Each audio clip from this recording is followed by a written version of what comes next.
Today, then, we will talk about the mind. This is a subject that has been widely explored, especially from a perspective that is, let's say, somewhat fanciful or utilitarian. We need to be cautious about this because there is no doubt that the human mind possesses unsuspected powers and that we could develop them greatly. However, as a philosopher, I am not very fond of certain approaches to the mind. Developing powers so that you can have more concentration, to acquire more material possessions, to buy a newer car, or to find a parking spot at the mall. You know what I'm talking about, right? Even that has already happened. I believe that using or developing human potential just to make a person even more selfish than they already are, it's better to leave things as they are. If you develop your mind further just to think more and more about yourself, from the perspective of Eastern tradition, they speak of karma, which is when a person strays from the law. The karma of selfishness is even worse. If you are going to be selfish, it is better to do so with fewer tools, because a well-equipped selfish person is much harder to reverse that karma later on. So, we do not need more tools to keep thinking only about ourselves. We do not need more tools just to find a parking spot at the mall or to buy the latest car model. We already have too many. It is something fundamental for you to understand from the perspective of philosophy. Many times, people get a bit confused because philosophy in the classical tradition, the way we practice it, is the art of living. Socrates already said this: it is useful knowledge that makes us better. It is, indeed, an applied, practical philosophy, but it is not self-help in the common, superficial sense of the term. Because we believe in this is not just our view, but that of the very first philosophers, who entered the history of humanity in the Greek world, that the human condition is founded on fraternity. And if you want to grow as a human being, seek less self-help. And more helping others, more altruism. Think a little less about yourself, which is certainly a recipe that works for almost everything. You probably had that grandmother who, no matter what illness you had, her remedy was always eggnog and chicken soup. It had 1,001 uses. So, whatever your problem may be, thinking less about yourself and more about humanity always helps, you can be sure of that. Philosophy is not self-help, it is much more about thinking of others, much more about feeling responsible for humanity, which, in general, is an effective antidote to the root of all human problems. This is not just my opinion. Tibetan philosophy states this clearly. Behind any problem you may have, there is selfishness. And I challenge you to find a social, human, or historical problem, whether from the past, the present, or probably even the future, where selfishness is not hidden behind it. If you confront selfishness hidden, probably, as the biblical tradition says, everything else will be added unto you. So, well, approach the mind in the sense of having superpowers, to be able to better serve our own personal interests. But quite the opposite to understand. From the perspective of traditional philosophy, what was understood as the purpose of the human mind, what defines a human being, what truly defines the human mind? And when do we maximize its potential? When we are human, when? Well, our role in the world. All human potential emerges when we well. Because in relation to great objectives, it is important to understand that all human potential is maximized when you are willing to be human. So, if you want to take your place in the universe, if you want to act as a human being, you will experience the best of love, the best of imagination, the best of will, the best of the mind, the best of emotions, because in that moment, what is truly ours to do is to be human. And when we do this, we elevate ourselves, we channel all our potential upward. Because, when it comes to selfish goals, no matter how refined the human mind may be, it remains underutilized. For that, as Kant used to say, instincts are enough. For selfishness, for mere survival, instincts are sufficient. The mind only gets in the way. The mind only begins to have meaning when you are willing to be something more than an animal concerned merely with comfortable survival. Remember, I always mention this to you, if you take the simplest little animal you can imagine, let's say, a unicellular being, it is focused on surviving and reproducing. And what about the human being? On the other hand, in terms of extraordinary organic complexity, what is the human being generally thinking about? About surviving and reproducing. Just in a more comfortable, more technological way, with more pleasure. So, what does that mean? It would be an amoeba. A high-tech amoeba, a VIP amoeba. That is not what it means to be human. That is a being with the latent potential to become human. Notice, I don't know if you have watched ITI Haven, so I don't blame you if you haven't seen it, because I don't like that kind of movie. But this, Sparky's, about the dinosaur, which they've already made several times, I don't know how many, and a new one just came out recently. Another one, there are many horror movies that use this element, which is to take a very violent, very aggressive animal, and imagine what would happen if you put a mind inside it, the kind of destruction it would cause. Have you noticed that this theme has been explored a lot in movies? It's as if there were a lion, a wild lion chasing after a victim. The victim climbs up a tree, and then you put a mind inside the lion. He builds a ladder, climbs the tree, and that's it. It's a mind that will make his instincts even more effective. Still, he will continue to be guided by instinct. This is what happens when a person uses their mind solely and exclusively for their own selfishness, for their instinctive interests. That is not truly a human being. It is a human being in potential. It is more like what is scientifically called a rational animal. That's exactly a creature with animal purposes, with animal objectives, but using reason as its means. So, above all, in the case of the mind, which is where we see the most harm, this makes us the greatest predator on earth. We must be careful. We are talking about using the mind well for any purpose. Philosophically, we speak of using the mind well when we seek to find the good, when we are guided by goodwill, when we aspire to be truly human. There is something complicated about teaching someone a technique without making it very clear what they intend to do with it. Because, let's be honest, if a person has bad character and ill intentions, it's better that they don't possess techniques. It is much better, for example, to have disorganized crime than organized crime. Organization is a good thing, but when you apply it to crime, it becomes terrible because it increases the effectiveness of what? Of crime.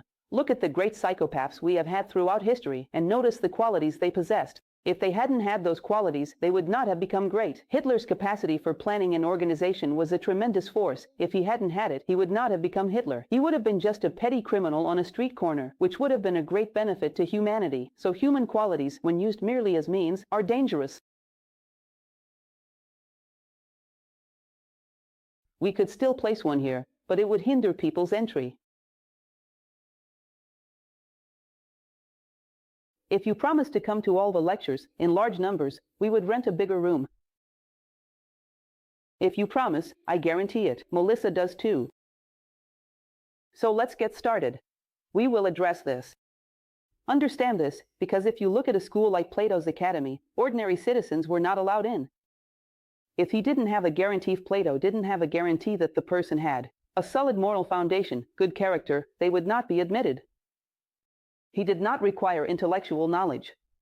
He required a moral foundation. Intellectual knowledge, he would provide that. But a moral foundation, if the person didn't have it, it was difficult to acquire. Today, to offer knowledge to someone, what do you ask for? Intellectual knowledge, a college entrance exam. Have you ever seen an entrance exam that investigates someone's moral character? That doesn't exist. So, you can take a person whose morals are highly questionable and empower them through knowledge.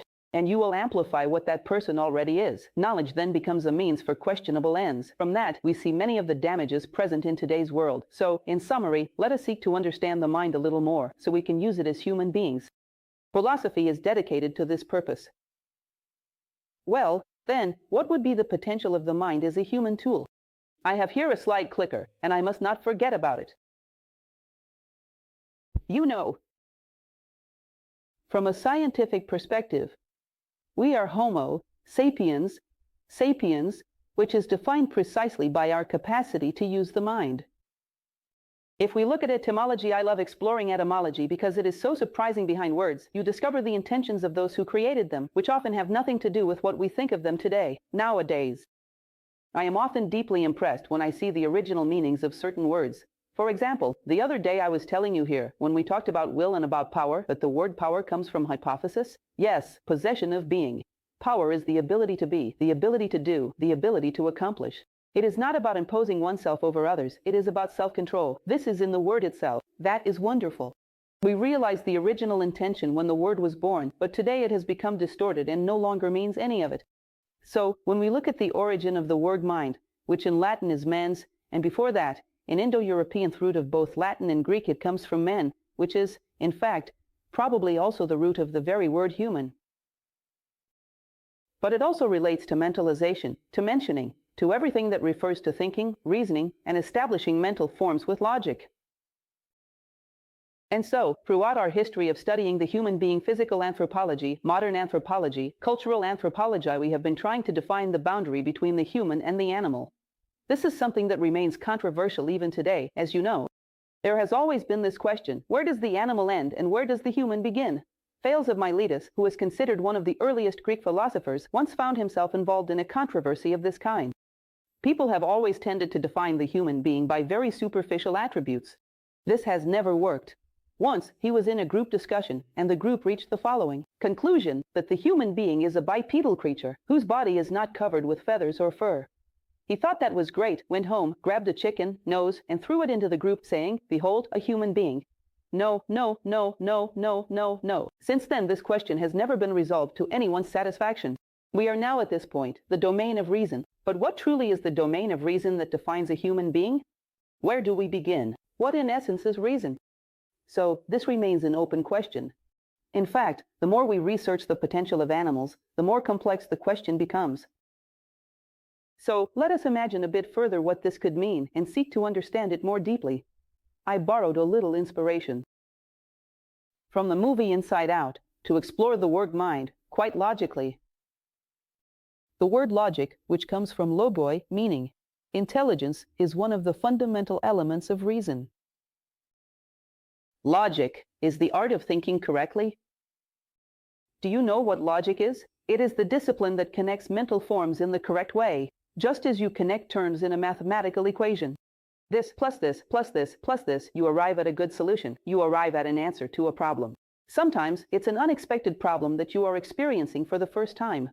Through logic, you can find a way out of it. Logic is the art of correct thinking, which is a great and noble art. Personally, I am a strong advocate for studying logic because I believe it is essential to learn how to think without distortions. And even in our historical moment, the greatest of all our laziness is mental laziness.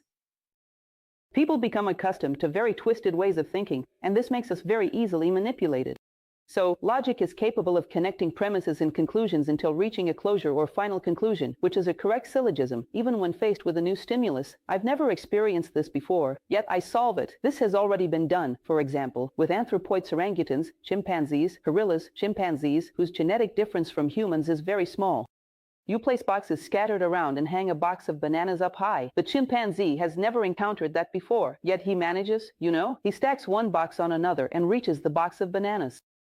He spends some time there, circling around that setup. He is able to solve problems of this level of difficulty. Do you see that this is a logical equation? I put one on top of the other, one on top of the other, and if I climb up, I reach the bunch of bananas.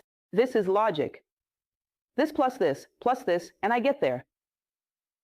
In other words, the art of properly connecting things. Thought enables us to reach conclusions even when faced with unfamiliar situations. This is quite interesting, because you will notice that when humans realized they believed in things that seemed logical, they simultaneously discovered a way to make things appear logical even when they were not. And thus, they began to deceive others. These are called sophisms. Sophisms are among the oldest things that exist. Greek philosophy, the sophists. There was an entire development of a way of thinking, where, between the lines, you would lead people into error. And today, we are very skilled at this, my friends. Very skilled. Sometimes, when you come across a well-crafted speech designed to manipulate, with that sheet of paper in front of you and a pen in your hand, you find it difficult to see where you were deceived, if it is well constructed. In other words, when you discover how a person thinks, you also discover how to make them not think, or to lead them to think incorrectly. We are full of imprecisions in our concepts. Full, absolutely full. Have you ever heard of the 12 classical fallacies? We use these all the time. If I make an exception for you, I'll have to make one for everyone. That's the snowball fallacy. What do you mean? I make an exception for you because you deserve it. Someone else might not. Love Brazil or leave it. What do you mean? Isn't there an intermediate solution? Isn't there anything in between? We constantly use fallacies. Manipulations of logic. So, the art of thinking, which characterizes Homo sapiens, is about taking a bunch of little building blocks just like that construction game we used to play as children and arranging them in a certain order, in such a way that it allows you to reach an enlightening conclusion.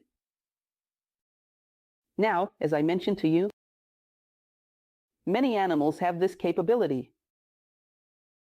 And, above all, these little creatures. Today, there is already a vast discussion about this, because research has been conducted with other types of animals, not necessarily just the anthropoids, and these studies have also yielded very promising results. Obviously, dogs, obviously dolphins, and other species have sometimes shown responses as well. Surprising ones. But these ones are quite well known. They are sometimes capable of arriving at logical equations, developing mathematical equations of minor difficulty. A monkey like this, especially a chimpanzee. There have been many experiments. This little monkey, I don't know if you've heard of her. Her name is Washoe. Are you familiar with Washoe? It's a pleasure to introduce her. She passed away in 2009 at just over 40 years old. She is a prodigy. And this gentleman, Roger Fouts, a psychologist. Roger Fouts had a rather original idea. He took this little newborn and brought her home. He brought her home and raised her as if she were a baby. He and his wife. In her presence, they communicated only using American Sign Language. Washoe was, as far as I know, the most skilled of her species ever found so far. She came to master nearly 150 signs of American Sign Language. 150 signs from the Sign Language Code. She would ask for things through gestures. When she had a baby, not by giving birth, but by adopting one, she taught some of these signs to her adopted baby. In the United States, there is, I'm not sure if it still exists, but it probably does, an experiment called OSHO, where they tried this with other specimens. It's hard to find some as skilled as she was, because animals differ. Anyone who has a dog knows this. Two puppies from the same litter, one is always smarter than the other. She was very clever, but in any case, others developed these skills as well. Now, if you look at the communication between her and Fultz, there are published works, and, on the internet, you will find plenty if you search for that name. She would say things like, I want to go for a walk, I want affection, I want to sleep, I want to go outside. If you take a human being and analyze humanity as a whole, communication. For example, well, into the atmosphere today, out into the planet. What do you think most of humanity talks about? About having fun, about eating, about sleeping, about going outside, about comfort, isn't that right? Then you might say, no, but it's very different. Why is it different? Ah, because I say, I want food. And someone else says, I would like to go to a restaurant. Well, but that's just a monkey with refined syntax, isn't it? It's a monkey wrapped up like a present. But let's be honest, the content is exactly the same, isn't it? Logically, the content would be reduced to the same set of mathematical symbols, even. It's the same thing, just gift-wrapped, a little, prettier, a little more. VIP. Now, can you imagine, one day, Fuchs arriving to work with Washoe, and she's there, thoughtful, hand on her chin, like a contemplative Washoe. And he comes up to her and asks, what's wrong, Washoe? Ah, Washoe, the meaning of life. Justice. Where do I come from? Where am I going? What is death? Universal fraternity. Do I have a soul? Does God exist? Poof, the Fuchs would have a heart attack. I'm not even sure if he himself ever asked these kinds of questions, because I don't think he would have. I don't need to convince you of this, it's obvious. She wouldn't ask. You realize there is a metaphysical threshold that animal consciousness does not cross. Only human consciousness does, and not all humans either. That's where the problem lies. And not all humans either. It's no coincidence that Mircea Eliade, who was a very famous anthropologist of the last century, used to say that, for him, humans were not so much Homo sapiens, but rather Homo religiosus. He believed that what truly defined us was our ability to suppose the metaphysical, to think in ethical and aesthetic terms, rather than simply our capacity to solve logical equations. That's why we observe this in animals. Olson was very clever. So, this threshold of the metaphysical, on this side, is uniquely human. By your works, you shall be known. It is the human being who is capable of entering this realm. Now, you realize that many human beings do not cross this threshold. So, how are we to establish a threshold? So, an animal that performs complex mathematical operations is sometimes capable of developing logical reasoning that is even more advanced than that of some human beings. Where, then, should it draw this boundary? Therefore, when a human being does not enter into the human condition which resides more in this metaphysical space, it is as if they possess the potential for humanity, but have not yet realized it. In practice, it is animal consciousness. The human condition is there, dormant, unrealized. I believe it does not enter because it cannot. The human being does not enter because they do not want to, because all of them have this need, this possibility of fulfilling themselves through ethics, aesthetics, spirituality, and the understanding of life's enigmas, which constitutes the true use of the human mind. Because, as Kant said, simply to survive down below, instincts would be enough. The mind actually gets in the way because it multiplies the potential of the instincts. Human beings are no longer satisfied with just anything in order to survive.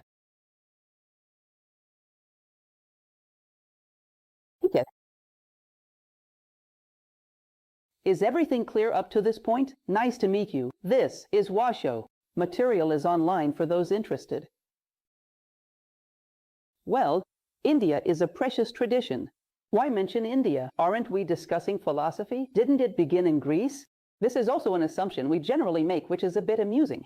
If philosophy means love of wisdom, were the Greeks the only ones who loved wisdom? What did the Egyptians love, then, given the historical legacy they left behind, and all they accomplished? What did the Egyptians love? And the Hindus, what did they love? The Zen tradition, Taoism, Confucianism, what did they love? It's childish to think this way, to believe philosophy began with Greece. That name, yes. It is said to have originated with Pythagoras, but the love of wisdom was probably born with humanity itself. Human beings were born with this potential, and, at some point, the first person expressed it outwardly, and thus began a tradition. A tradition of people seeking to know themselves and to realize the full potential of humanity. This has always existed as long as human civilization has existed, and it will always exist. Fortunately, so, in India, they used to say that we have two minds. It's as if you imagine a mirror. It can be turned downward or upward. When the human mind is turned downward, they called it Kama Manas. Kama, in India, is even the name of a god, which means desires. It is the mind that works in service of desires. It simply works to ensure that the desires of your body, such as more rest, generally, laziness, gluttony, lust, are achieved more easily. The desires of your energies, so that you can attain wealth more easily. The desires of your emotions, so that you can reach the object of your passions more easily. It works to reinforce your desires, making them more easily attainable. Now, this very same mind, not a different one, but this mind, when you turn this mirror upward, it begins to reflect universal principles. It starts to reflect Plato's realm of ideas. Then it begins to reflect the needs for fraternity, justice, kindness, love, and integrity. It begins to reflect universal principles and to seek ways to bring them into the world.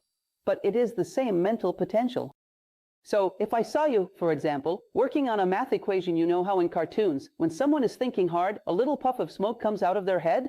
If you were working on a math equation and that little puff of smoke was coming out, even the heat would help with the smoke. If I were to ask her, what are you thinking about? I'm thinking about a way to organize my savings so I can travel abroad with the dollar at this rate. With the price as it is, it's difficult, but ill-managed. I want to spend my vacation. I don't know where yet. Well, she is using her mind for an interest that is not bad, but it is entirely personal. Absolutely in service of a desire. Now, if she is working through that same equation, the very same one, and I come and ask, what are you doing? I'm working out a calculation to see how I could make it possible to distribute these refugees around the world so that everyone has a home. I'm working on an equation to try to solve the problem, I don't know, of resource scarcity in a certain place.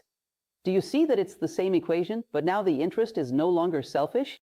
The mirror is now turned upward. She is trying to reflect universal principles and bring them into the world. Fraternity, justice, kindness. That is when her mind begins to become truly human. This is the threshold of the human mind, and then it reaches its highest refinement. That is when it will attain its greatest elevation. Yesterday I gave a lecture about Leonardo da Vinci.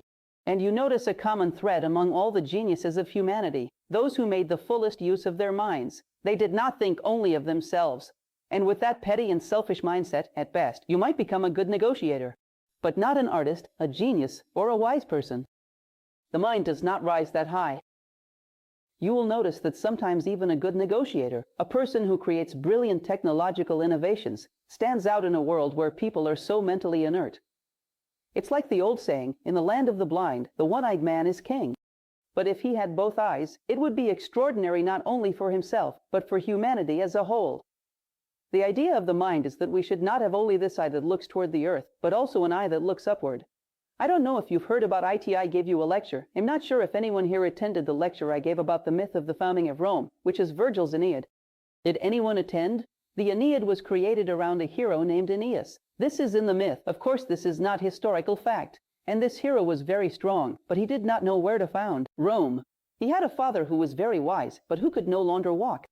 His father was Anchises. He puts his father on his back and carries him. The father had good eyes, but no legs. And Aeneas had strong legs, but he did not have eyes. Do you see how Rome is founded with the eyes of wisdom and the legs of practical thought? In other words, it is guided by principles in men, set in motion by the practical mind, by concrete thinking. You need both to build a bridge between heaven and earth. Otherwise, you could not create Rome with only eyes or only legs. No, you would need both. That is, to see these ideals and have a practical mind to shape them in the world. That would be the natural way. When you cut that off, all our creations end up serving selfish purposes. And then, honestly, forgive me, but it becomes monotonous. Because behind any brilliant creation, with very rare exceptions, any brilliant creation, if you look behind it, you'll see what's really there. It's an economic group that sponsored it and bought the patent, and they're going to use it solely for their own interests. It's always something like that, always just for their own interests. Not long ago, a student sent me a wonderful business management theory, a new concept emerging in the market that talked about a process of re-engineering companies to provide a sense of fulfillment for all the employees. The whole thing seemed paradisiacal. But do you know what the real point of the story was? They discovered that happy people are more productive.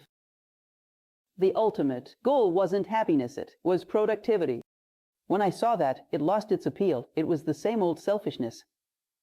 Sooner or later, if some crazy ideologue comes along and concludes that unhappy people are more productive, they'll abandon all of this and pick up a whip. Because the goal isn't happiness, it's productivity. So, this way of thinking, always circling around selfish interests, is exhausting. Everyone is far too concerned with themselves. Within a body, what would that be? A cell that only thinks about itself and not about the body as a whole. From a pathological point of view, what do we call that? A cancer. So, from a systemic perspective, this way of thinking is cancerous. Selfishness is cancerous. As long as we don't break this pattern and look upward, we won't move beyond it. You can't move up a step on the ladder if you don't look up. You keep trying to move in the same direction, keep running into the wall, refusing to look up.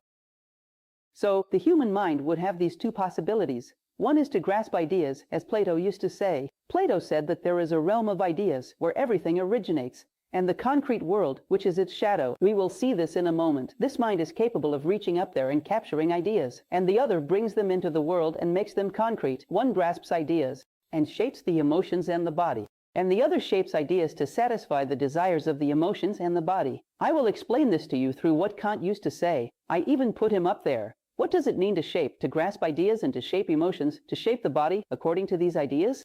I understand, for example, that a certain act is just. Then he'll take my emotions, which are just below the mind, and he'll teach them to appreciate this act, because it is just. And I will teach my body to be motivated by this act, because it is just.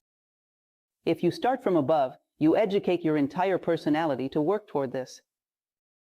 Now, if you start from below, I see what I like and then make my mind work for that. Kant, the story I was telling you about. For you, it is very interesting. He is a brilliant thinker.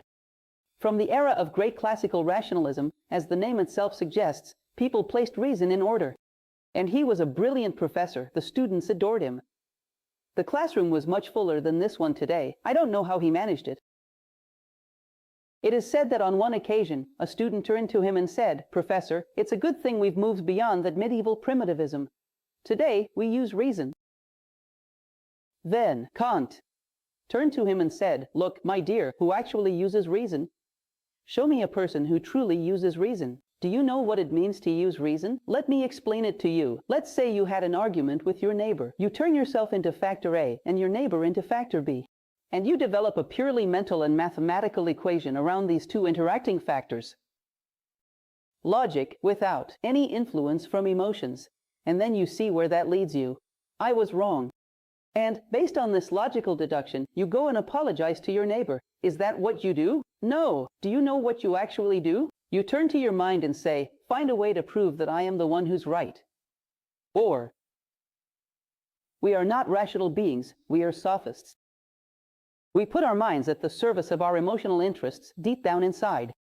Have you noticed that people often ask questions already knowing the answer they want? I often joke with my students that it's like asking a Vasco fan to tell a story about Flamengo. He already has the answer. It's the worst team in the world. Now, he'll just come up with an argument to get to that conclusion. You already know where he wants to end up.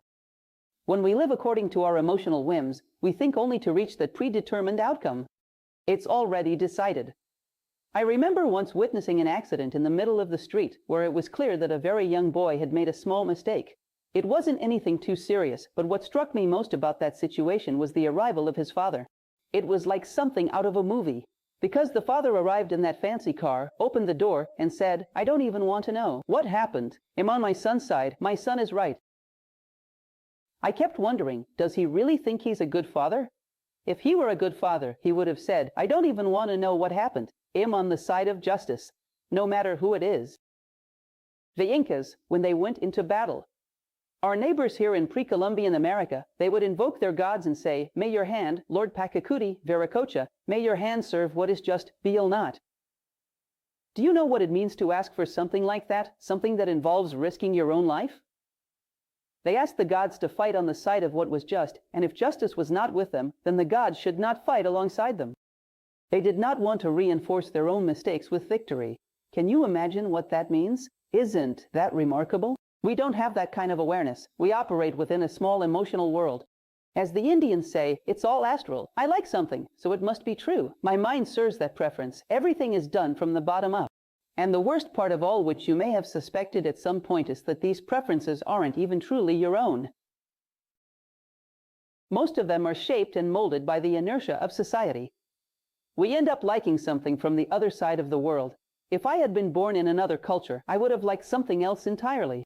This fluffy rice that every Brazilian loves for a Japanese person, that's a nightmare. Can you imagine trying to eat it with chopsticks, grain by grain? For the Japanese, the delicious rice is the sticky kind, where the grains stick together. We will overcome. For us, sticky rice we will overcome. It's very fraternal but terrible in terms of flavor. In other words, it's merely a matter of circumstance. Most of our preferences, if not all, were not chosen by us. Even our thoughts, because they stem from these preferences. So sometimes, when I teach ethics, when I give ethics lectures to people and say, well, human behavior should be like this, there's always someone who asks that question, but I don't like that. What do you mean? Learn to like it. Do you think taste is something so rigid? Shape your preferences. This is called character formation. Do you understand this as noble, just, and good? If so, change your taste, learn to appreciate it. This is possible. That preference was shaped by someone else, change it. Shape it yourself, take the reins of your own life. Or do you think your taste is something highly metaphysical, some attribute of your soul? Even our physical sense of taste, as you know, is adaptable. You can learn to enjoy something you once disliked. So imagine how much more flexible our subtle preferences are. If you don't like something, you can learn to appreciate it. If you understand something is good, learn to like it. This is building from the top down. Do you understand? I know this is about fraternity. E.g., someone might say, I don't like Syrians. Why not? I don't know. Maybe because I had a Freudian trauma in early childhood. A Freudian trauma doesn't matter, with all due respect to Freud. But let's move on. There is a person who needs my help, a refugee, a human being, and I can even learn to care for them. From today on, Syrians will be the best human beings in the world. And that's the end of the discussion. Why should I remain a victim of the whims of an unrefined emotion?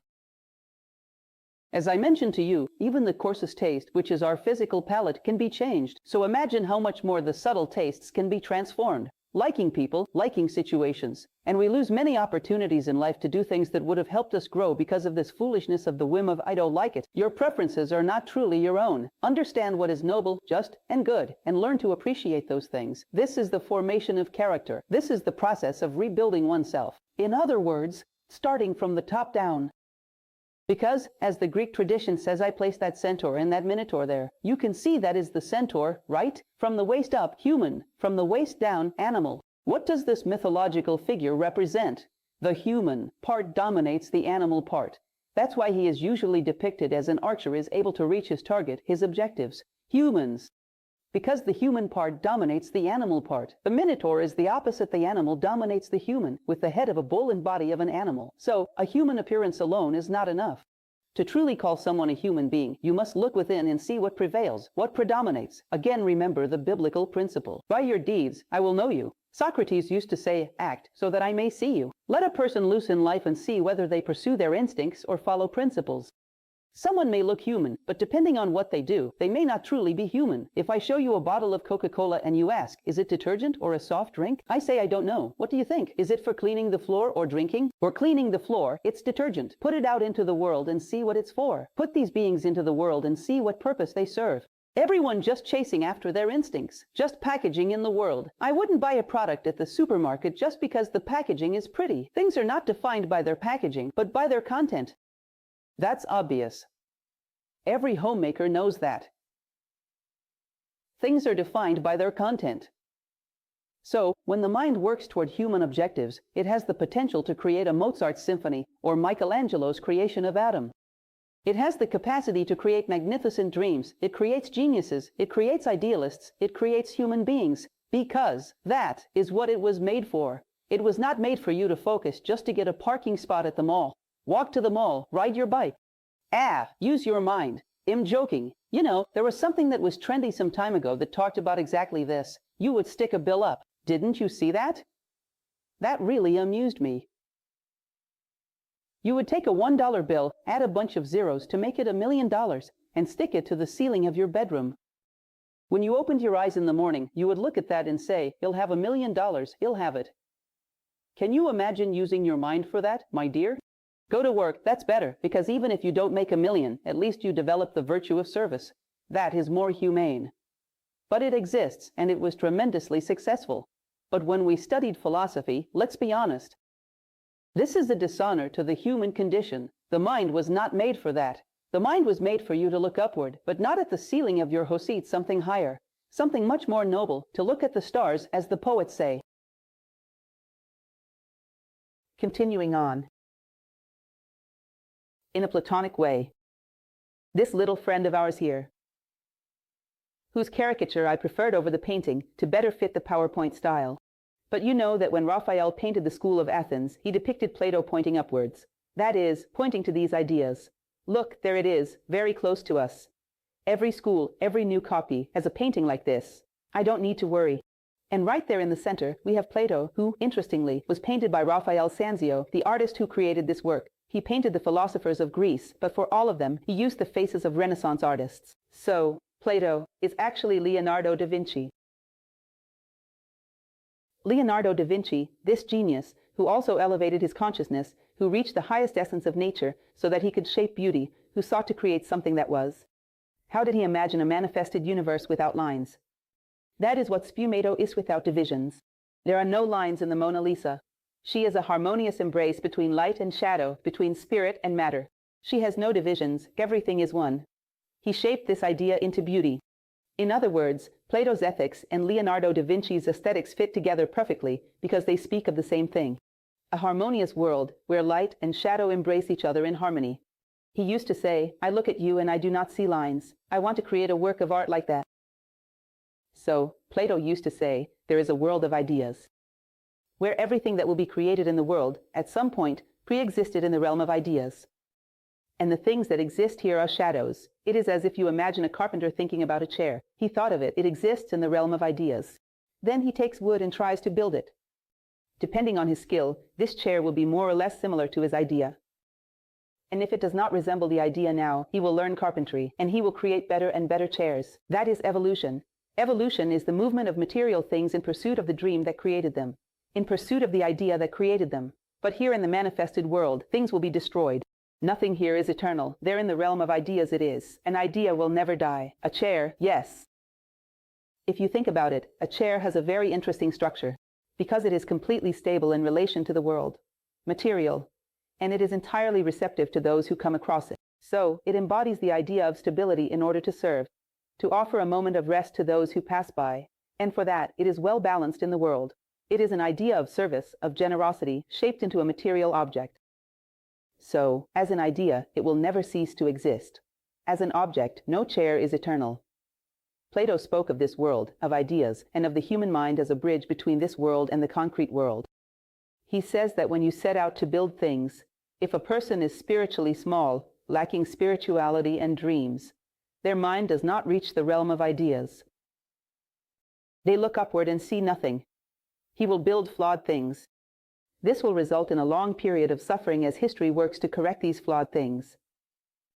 When, for example, you put a politician in place, one of the gravest mistakes that can be made who lacks the spiritual elevation for his mind to reach fraternity, to keep his feet on the ground and bring that fraternity into the world, he will create a multitude of distortions. This brings suffering to humanity for centuries, as it takes that long to correct the distortions caused by the wrong person. This is the Indian concept of karma, which is cause and effect. It creates not only karma for the individual, but for all of humanity. A great deal of suffering arises from someone who failed to be a bridge. All of humanity suffers when a human being does not serve as a bridge. They do not bring divine ideas to earth. Instead, they invent, distort, and manipulate out of selfishness. Human beings were born to be bridges, and our minds were meant for this purpose. Therefore, the cultivation and refinement of our taste, according to our own ideas, and being objective with our desires, are essential. I have already told you that this is one of the most challenging questions you can ask yourself, but it is necessary. Which of my ideas are truly my own? What does it mean for an idea to be truly mine? It means that I saw something, or thought of something, developed a logical process, reflected upon it, and reached a conclusion without anyone giving input, without anyone influencing me. I created this idea. If you take a moment to examine everything that exists in your mental landscape, you will find that most of it is prepackaged software you have purchased ready-made. They are cloned from the collective. Most of them. Very few ideas are truly ours. And if we do not have ideas that are genuinely our own, we cannot be objective with our desires, with our emotions. We cannot shape them, iota. We cannot discern what is excess, what is mere whim. We cannot refine our taste. We must learn to appreciate what is truly good. You need to know what is good in order to refine your taste. Some time ago, we spoke here as well, by the lake, about the Egyptian maxims, the Kybalion. It stated that one of the things we must take seriously are the things we like. Because the things we like generate a pattern of vibration in our consciousness, and you iona with them. So, there are consequences to enjoying coarse things, vulgar conversations, or vulgar company, because this draws your consciousness into that pattern of vibration and keeps you trapped there. Therefore, do not think that liking coarse things is just a hobby, mere entertainment, or that it is without consequence. This brings about consequences in people's lives. And serious consequences. There is even a philosopher from the last century, Sri Ram, who said that evolution is nothing more than the refinement of taste. Do you understand how deep and complex this is? And the mind works toward this. It takes a model from above and brings it to our preferences, saying, I like this is good, that is bad, because it has seen and understood. If you have not seen anything, how will you refine your taste? What is good? What is evil? For those who have no spirituality, no personal ideas, no vision of this realm of ideas, they will have to copy these patterns from the collective. Why are things considered just? Because everyone thinks so. Why does everyone think that way? No, they say the voice of the people is the voice of God. If everyone thinks it, it must be right. In the Middle Ages, everyone thought the earth was flat, and they were wrong. So, my friend, that theory of yours did not always work. The people who reached the right conclusions were those who thought for themselves, not those who just went along with the crowd. Look at history. Only Galileo Galilei believed the earth was round. He alone was right. The voice of the people is not the voice of God, it's just the voice of the people. That saying is wrong. Plain and simple. The voice of God is the voice of intelligence, in those who dare to use it. That saying is a fallacy. That's not how things work. They don't work that way, do they? Iona, forgive me. So, we must be objective with our desires, based on these models you have perceived. But for that you have to perceive. You need to have the ability to think. Take a moment to reflect on this. How many times, in the midst of our daily lives, do we stop to look at the things around us and think, if there were a just law, would what I'm seeing be allowed? Would it be normal? Would it be good? Just yesterday, I stopped at a traffic light and it was something that caught my attention. It was interesting because automatically, out of fear of violence, everyone rolls up their windows. And there was a person selling a few small things. When you looked at that person's face, there was a degree of pain, exhaustion, and suffering. And I thought, how have we become so cruel out of fear? In other words, you stop at a traffic light and you find yourself wondering how you could solve this, how to help this person, but at the same time, I, alone inside a car, not expose myself to so much risk. How could I be fraternal and not let myself be alienated by the mentality of fear that society has? That is, there isn't a single traffic light that doesn't teach you something, and you never leave there a better person. Do you notice that? If I go to the next traffic light, it'll not be as harsh, they'll have found some solution. Even if it's small, just a little bit, you'll follow the collective. I will have to find a way out of this. You grow with everything that life gives you. You keep searching for ways, searching for solutions to become more human. These are small events, because what happens to us really are small events, but through them, we find our workshops for growth. That is what it means to be a philosopher always seeking wisdom. Where do you think this search takes place? In your own life, your daily routine, these small events. Through this, you refine your sensitivity, your taste, your perception of others' pain, think less about yourself, and begin to see the world around you. In other words, we are not Leonardo da Vinci. We did not come here to create the Mona Lisa, because we are not geniuses, but we can build ourselves. That is our duty. It is what we should do. And for that, the mind exists. It is meant for us to shape ourselves as human beings. So, when a person has an inner source that generates their thoughts, they become something like a genius. Because anyone who builds themselves, even as a moral person, as a truly human being, is already brilliant, especially in a historical moment where selfishness and triviality are promoted. Now, when everything you think and feel comes from the collective, you become an ordinary person. Such a person does not know themselves. They have bought a life script. They pressed play, started the life software, and just let it run. He does not know who he is. He is a stranger to himself. Therefore, this mind is greatly underutilized. It is the mind of Washington, utilitarian, and not truly human.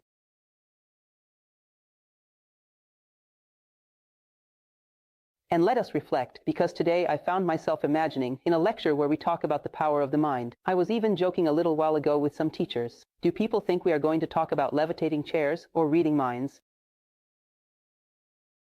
There is a 19th century philosopher, Helena Blavatsky, who said that a good deed is one that meets a need in the world or within ourselves. If you levitate a chair, will anyone in the world suffer less because of it?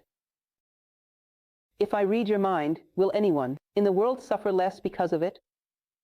On the contrary, you will suffer more because they'll be violating your privacy. What does the world gain from me doing these things? If I use my mind to become a little less selfish, humanity benefits from that. I benefit from that. So, this is the true power of the mind. A good action is one that meets a need in the world or within ourselves. I'm seeing no one in need of chair levitation. That kind of power only serves vanity. It makes you more selfish. It uses the mind as a tool for greater selfishness, to make your own personality stand out even more above others. That is not true power. Continuing on. In an orderly way. So, don't think you need to have a lot of ideas. In fact, I often find that having just a few is enough. Sometimes I come across wonderful texts. I enjoy essays. I appreciate people who write well. I am especially fond of Rubem Braga, who was an exceptional essayist. He would write beautiful things, sometimes with just 2 or 3 ideas. From that, he would develop something fantastic. Sometimes it's just one idea. I remember one of his essays where a single rose bloomed in his garden. From that he created a marvelous essay. 1 or 2 lucid, human, well-placed ideas. And with that, you can build a dignified human life around it. But a jumble of information without any commitment, without any depth. In other words, a lot of breadth, but no depth. The great men did not have that many ideas. They had just a few, but they were profound, and they were deeply committed to them. Hermes Trismegistus, whom we spoke about in relation to Egypt, the Kybalion, the 7 laws of Egypt. Hermes Trismegistus said he had only those 7 ideas, just those 7, and he was considered the greatest sage in all of Egypt. Few ideas. Plato focused on the theory of ideas. Everything is born from that. Clear, lucid, and committed to them. Vertical, bringing light to the world, and that is why they are lucid. And this is how you will build your identity. Do you know why? It's a clear mathematical equation. Just as if I want to use a swimming pool at a club, they will require an exam. On my skin, because when I enter the pool, whatever is on my skin transfers to everyone else's skin. Can I contaminate people? My skin, my physical body, shares the same plane as the physical body of humanity. Can I contaminate them? My mind as well. It's as if you imagine a great mental pool, which is the mental plane of nature, with all human minds immersed in it. In there. So, any thought, since we have a very low degree of individuality, any thought from any human being. From those 7 billion people out there, now approaching 8 billion, any one of their thoughts can arise in your mind at any moment. Does this happen to you as well? Sometimes a bizarre thought appears, and you wonder, where is this? You didn't get it from anywhere. At any moment, thoughts come and go. How'll I know if it's mine or not? Because if you don't know. Normally, we take hold of that mental form and question why I'm thinking this. Why am I with this idea? Did something happen? Soon, you've taken ownership of it. You might think, it must be because she treated me badly that day, so I thought that. You've created a whole story and taken ownership of an idea that wasn't even yours. You've been influenced. Low immunity, you caught the virus. Do you see? It's clear, isn't it? So how do I protect myself from this? I don't let it in. Other people's ideas. But you won't be able to. Because we don't have enough awareness on the mental plane to prevent the ideas of humanity from entering our minds. There's only one way at our level. Because a wise person says that he is able to filter what enters his mind. At our level, it's not possible. At our level, what you can do is make a little list, by definition, of what your thoughts are. Lucia. Lucia believes in this, believes in that, practices this principle, and lives by it. Anything outside of this menu is not Lucia. So I build myself, by definition, as an act of will. Any thought that arises in my mental plane, outside of this menu, is not the light. So, hello, thought, goodbye, thought, go find your owner. You entered because you found the door open, and you leave for the same reason. You are not mine. By definition, thoughts that align with this backbone of values are mine. Those that are not mine, goodbye, go find your owner. And knowing this, sometimes you can even realize where that thought came from. Who in the group projected that onto you? Be absolutely certain it is not yours, and do not let yourself be contaminated. And this is what I consider the power of the mind. The power of the mind is identity. I know what truly belongs to my mind, and anything else I do not identify with. The capacity for connection is also a remarkable power of the mind. Of this open, luminous mind. I know it's hot, but we're almost finished. Don't be anxious. Life is just like this. The capacity for connection, my friends, is genuine and meaningful. It is one of the deepest aspects of intelligence. Plato said that when something works, when something succeeds, you can extract from it a universal law that applies in any other situation. And the philosopher is capable of doing this. When you do something that works, you go back and retrieve it. What was the universal law that you used and applied in other, completely different situations? That is intelligence, the capacity for connection. I always tell a simple little story, which most of you already know by heart, but I still haven't found a better one than this, so you'll have to hear it again. I'm sorry, but it happened back when we were building our headquarters at Lago Norte. We are volunteers, so we had 2 real masons, and the rest of us would just pretend masons. We would go there to learn, to make mistakes and get things right. Some tasks were easier, after all. The biggest challenge for me was plastering the wall, which was just crazy. Anyone who has tried it knows that it's something mathematically impossible. It's madness. You throw that stuff on the wall, puff, puff, puff 1,000 times. Pedro would laugh at me, and honestly, it was worth it. He really enjoyed my attempts. I would watch him, noticing how much mortar he picked up, how far he stood from the wall, the strength he used. I tried to do it the same way, but puff, it would just fall to the floor, until, after trying 1,000 times, it became a matter of honor. Laughter. I finally got the right distance, the right amount of force, the right amount of mortar. Phew, it stuck. I felt like celebrating with champagne, and then I gave up on that task. But it was interesting, because that bricklayer who still works in the trade to this day is an excellent craftsman. He's much better than I am at plastering walls. But that life experience, he has no idea how many things I've applied it to. And he only uses it for that, walls and mortar. That is technical knowledge. It's knowing only one application of that principle. The philosopher, on the other hand, abstracts a general law. I remember that, years later, I was talking to someone who was going through a relatively serious emotional problem. I offered to listen to what they had to say. And I realized that this person needed to vent a little. I needed to let them speak. If they spoke too much, they'd get so emotional they couldn't listen. We had to stop at the right point. I had to say something with enough intensity to convince her. But it couldn't be too strong, because otherwise she would be shocked and start to make a scene. And I couldn't say everything that was true. But I had to say enough for her to see. Then I thought, the right intensity, the right distance, the right moment. Poof! It stuck. Do you know what I remembered? The mortar. The mortar. This and so many other situations. In my life, I remembered the mortar. In that situation, the bricklayer will always be better than me. But you have no idea how that mortar didn't even work. That's what a philosopher is, don't you see? Anything can be abstracted. From there, it becomes a universal principle that applies to many other things. The ability to relate is intelligence. So, when you have an academic who knows everything about the gravitation of electrons around the atom of a certain isotope, but doesn't know how to make his children revolve around him at home, he is a technician. He is not a philosopher. We possess knowledge that informs, but does not form, because it does not develop intelligence. It does not develop capacity for relationship. This is one of the deepest things the mind can offer you. If something worked out, you would evaluate every area of your life according to that principle, in the light of that principle, and you would align everything towards something remarkable. Once, a teacher of ours at the school was talking about human beings with a student. Usually, they are young people, teenagers, who are free from the constraints that we accumulate throughout life, and sometimes they are truly brilliant. He would say that, in the classroom, he taught this student that our physical body is slower, emotions have a different speed, the mind has yet another speed, and within us there are various bodies, each with its own pace. Then the student came to him and said, "Teacher, today I understood what you meant. I was walking on the escalator, and the steps were moving at one speed while I was moving my hand at another. I lost my balance and fell. I thought in my own personality, it must be similar. I keep falling because each part is moving at a different speed and I can't harmonize them. But how brilliant is that?" He took the principle of personality and applied it to the escalator. Just imagine, children are capable of doing amazing things. As we grow older, we become more blocked and we stop making these connections. Do you notice how our culture seems to teach us to become unintelligent, if that word even exists? It gradually blocks this capacity for vision and brilliant connection that sometimes a child or adolescent possesses.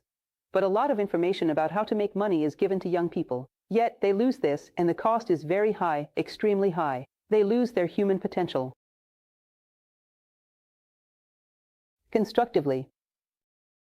I used to love that little game. Did you have it? Now. Completely original ideas are rare. Completely original ideas are usually abundant among geniuses. For most of us, they are difficult to come by. Can you draw inspiration from other people? Yes, you can. I can take Plato's theory of ideas, but I need to reflect on it and make it my own. I can't just memorize Plato, then it has no value. Can I take Aristotle's ideas? Yes, I can. I'll expand on them, apply them to my own life and see how they work. I make these ideas my own. I take these great individuals for inspiration. But it's not about memorizing what others have said. It's about reconstructing these ideas within your own life. If you try to start from scratch, it's like building an airplane from nothing, starting from the 14 bis. All right, I can take what's been done, and I should, but from there, I have to make it my own. I can't just memorize things and never actually dive into the pool. This knowledge has to become mine, because if not, when I fall into the pool, I'll drown. I can memorize every theory about fear and, in practice, still live in panic. I have to apply them in my own life and see how they work. If Sankara thought he was a great, wise Oriental man, he would say that an intellectual is like a man who thinks that all he has to do is memorize the name of a medicine and it will produce it, that it will have an effect. Have you ever imagined how interesting that is? A headache comes, and I keep repeating, acetylsalicylic acid, acetylsalicylic acid. If I don't bring it inside myself, it has no effect. In other words, it's not just a superficial matter of memorizing the name or even the entire package insert, which, for a good intellectual, would be the whole insert. That doesn't solve it. The headache doesn't go away. You have to bring it into your life. You have to live it. This, too, is a mental potential, reflection. To know how to take these ideas and reflect them in your own life, and see if it matches, see if it works. To test ideas in life. That is reflection. To immerse yourself deeply in ideas reflection, Plato recommended we set aside a moment daily to do this, even if it's a small moment, but that every day we have a scheduled meeting with our soul, which he called the divine bones. A moment for you to evaluate your ideas, your life, the directions you took today. This is an aspect that I also find interesting regarding the mind. The desire to know. Very good. A curiosity that can be healthy or not. It can be mere intellectual curiosity. But if I want to know, to understand, so that I can put ideas into practice, that is good. But above all, to know how to want. Once I have found true ideas, now I must shape my preferences and align my entire personality in a single direction. Which is the symbol of the archer, right? To align your will toward a single target. To know how to want, to take the things I have discovered and honor the truths through practice, to align my whole life with them. This is also an equation for the proper use of the mind. As above, so below. What a lovely photo, don't you think? Contagiously. You'll notice something interesting. Bad ideas are contagious. Good ideas are not. You only adopt them consciously. I do not become virtuous by contagion. By contagion, I catch chickenpox. Honesty does not. That's interesting. In other words, mental vices, laziness, bad habits, unconsciously, before you even realize it, just by belonging to a group, sometimes you already have them. Sometimes, even language habits or posture. Those things spread effortlessly. But virtue, you only acquire it consciously. To rise, it takes effort. Remember the popular saying, downward, every saint lends a hand. There is a terrible law of gravity at work there. To rise, only with effort, consciously. So, when we possess qualities, we can inspire others through our example. But when it comes to vices, just a moment of inattention and we all become the same. Misery, misery, anywhere you look. Riches are different. Remember, there is a bit of philosophy even in popular music. In other words, positive ideas form an invisible shield that blocks harmful influences. Don't think this is something metaphysical or abstract. It's obvious. A person who has a certain level, someone with a certain refinement, a certain elegance of noble feelings and elevated thoughts. You notice this in a work environment when someone wants to say something foolish, they look for a corner where that person isn't present. Their presence is intimidating. When you resonate with higher ideals, just by entering a room, the conversation improves. In fact, when people want to talk nonsense, they hope you won't show up because otherwise you break the mood. Why is that? Have you ever noticed those people who, just by entering a room, everyone straightens up in their chairs in response to their presence? People don't act just any way, and you've never said anything, never demanded anything. But simply by being who you are, you create an atmosphere that lifts others up. Everyone shows their best side because you are there. You might say, oh, they're being hypocritical, trying to show what they're not. No, my friend, everyone is dual in nature. Everyone has something of light and something of darkness within them.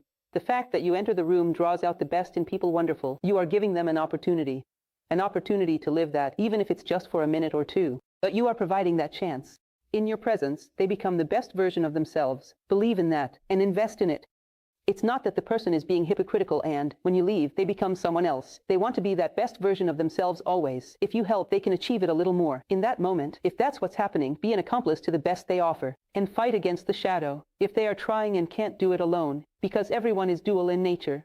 We are all dual beings. Sometimes it's not hypocrisy, it's fragility, it's weakness. They would like to be that way longer, but they can't. But if you help, who knows what's possible? So, through example, we create an aura around ourselves and transmit this quality, but we do so consciously. Vices are transmitted unconsciously. Qualities are not. Virtue is not. That is an interesting observation. Spiritually, and we're almost finished, please remain calm. Did you know that we have two types of memory, which are connected to those two minds? Of course. Now, delving into a slightly more metaphysical field, you see that Eastern traditions, for example, which discuss this more deeply, and even in the West Egypt, and a part of Greek philosophy as well, they say that when we die, this is all that remains. It is what we have stored in this higher mind. Imagine a classic example that I always give in this case. You are walking down the street, absent-mindedly, thinking, as my grandmother used to say, about the death of the calf. Someone please explain to me the origin of this expression, because I never understood it. I didn't even know what a calf was, but I was already saying it. So, you are walking down the street, thinking about the death of the calf. Then, suddenly, you step into a hole and twist your ankle. What is the concrete and fleeting memory of this event? You broke the heel of that shoe. A brand new shoe that you had just bought. What day was that? What a lousy city administrator in Brasilia who didn't fix that hole. Good thing I didn't vote for him, and so on, and blah blah blah, and this and that, all the circumstances surrounding that event. Over time, you no longer remember any of this. 2 years from now, if I ask you, what shoes were you wearing the day you twisted your ankle? You'll say, what a question. You expect me to remember something like that? It's a trivial, fleeting memory. And this one? It tends to fade away, indeed.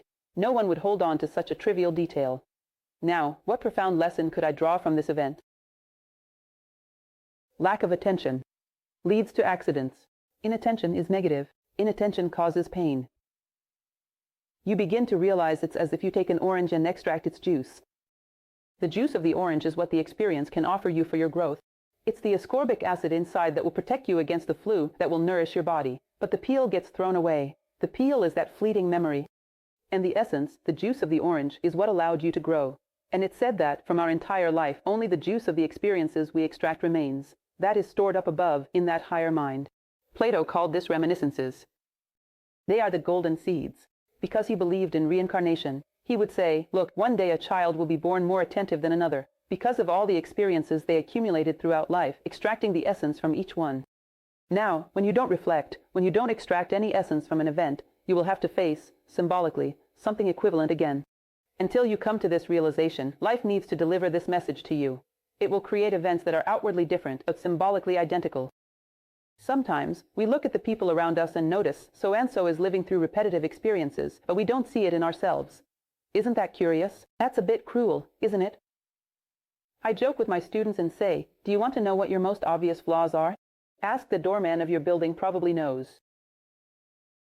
One of my students said, they'll disguise myself and talk to the doorman of my building and ask what he thinks of me. To get my complete psychological profile, because that's how it is. We find it easy to see things in others, but we don't see them in ourselves. So, the essence of these experiences is stored in this higher mind, because I learned from the facts. The circumstances of the event are lost.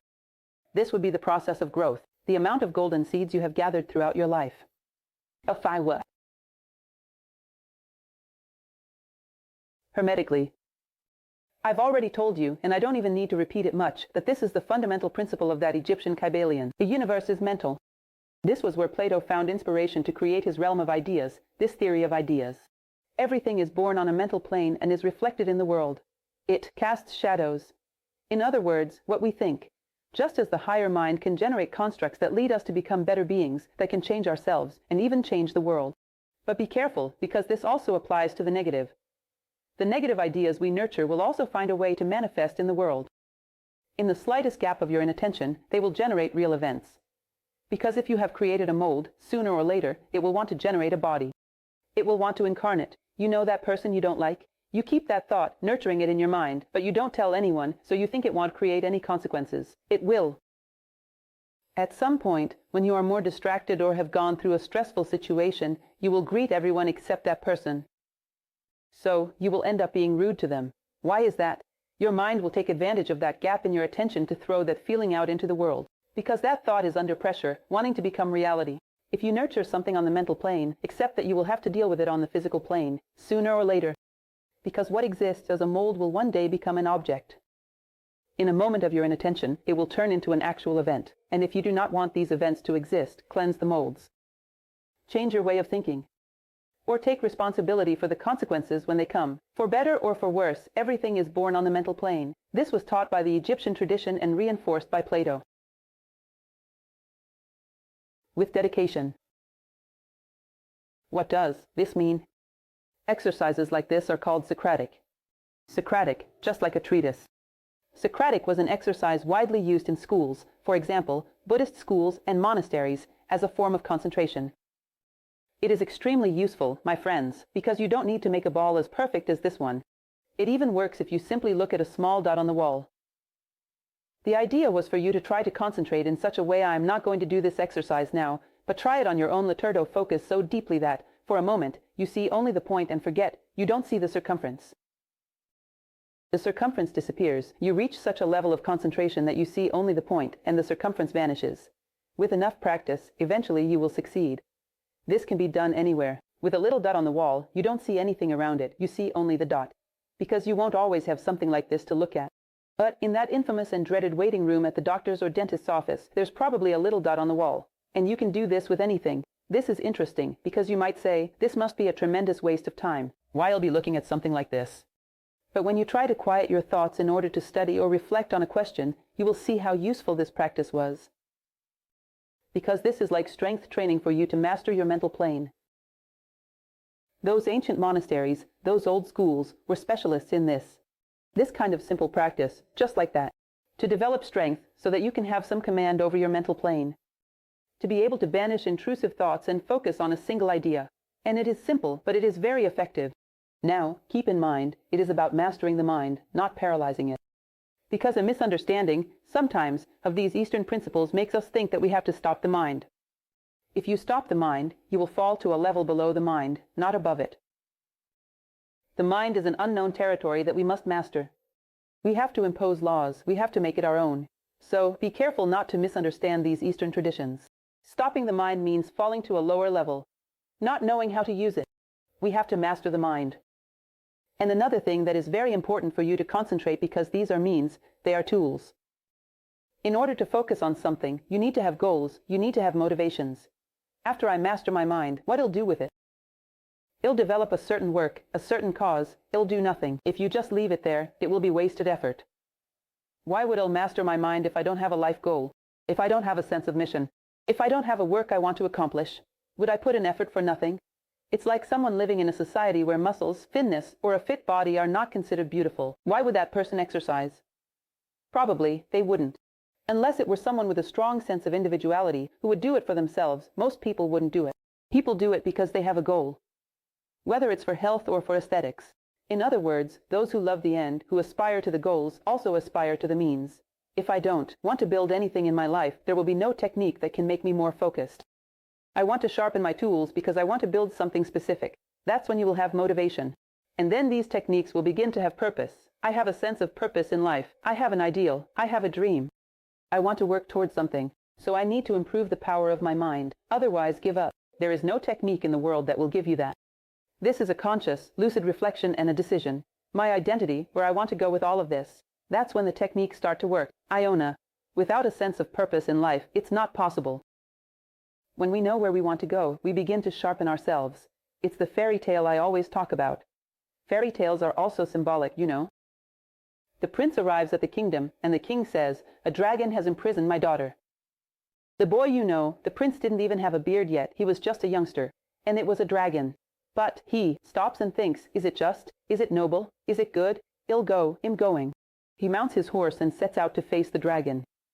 And the cause is so noble, so just, so good, that along the way at first, he didn't stand a chance.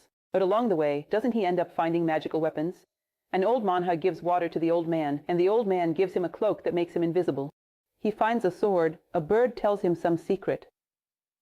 So that by the time he arrives, he is armed to the teeth and capable of conquering that dragon. In other words, when a person commits themselves to something noble, just, and good, their latent powers begin to emerge along the way. They gradually gain greater mastery over themselves. But when someone commits to something noble, just, and good, if you were to tell a child a fairy tale where the king arrives and says, "Save my daughter," who is imprisoned by a dragon. The prince folds his arms and says, "What'll get out of this?" When you say that, the child will say, "Stop right there, they'll listen to such a silly story. Change the channel, what a foolish prince." A child who is pure, truly innocent. This treasure, which is the innocence of childhood, none of them would listen to such a foolish story. The goal must be noble, just, good, and humane. And only then will you begin to develop latent abilities. That is the natural way. So, any practice is effective when you have a human-centered purpose. It is about aspiring to both the ends and the means. A worthy and fraternal human dream will allow me to draw the best from my own tools. Mind, emotions, body, everything you possess. Who is capable? Those who can build grand dreams are also capable of building the tools to make them possible. And finally, fortunately, philosophy, as the art of living, greatly helps us to guide this process. Because that is what it was born for. What we seek at New Acropolis through the philosophy course is to recover this idea, which comes from Socrates. Only the knowledge that makes us better is truly useful. And another, which is a verse from a poet named Pindar, who said, "Become who you are." With awareness. In other words, who are you? A human being. Be that, with awareness, being aware of all things that exist within you and what is expected of you within the order of nature. Bring your true identity to the surface. Be who you are, with awareness. Know yourself. And that, then, is what I wanted to share with you. As you know, this is part of our philosophy course. Right at the very beginning of the second level, we have a booklet that focuses on psychology, because understanding humanity is also an essential part of the pursuit of wisdom, and one of the chapters addresses this aspect of the mind. What we share in our lectures are fragments of what we teach in the philosophy course. And I always find it remarkable that in a world like this, on a Friday night, at this hour, in such intense heat, there are so many things to do in society. Those who are here because they have a calling for philosophy. And therefore, if you come to discover what we always have to offer, you are sure to enjoy it. So take a chance, come and get to know us. We have open classes, and afterward, you can speak with Melissa.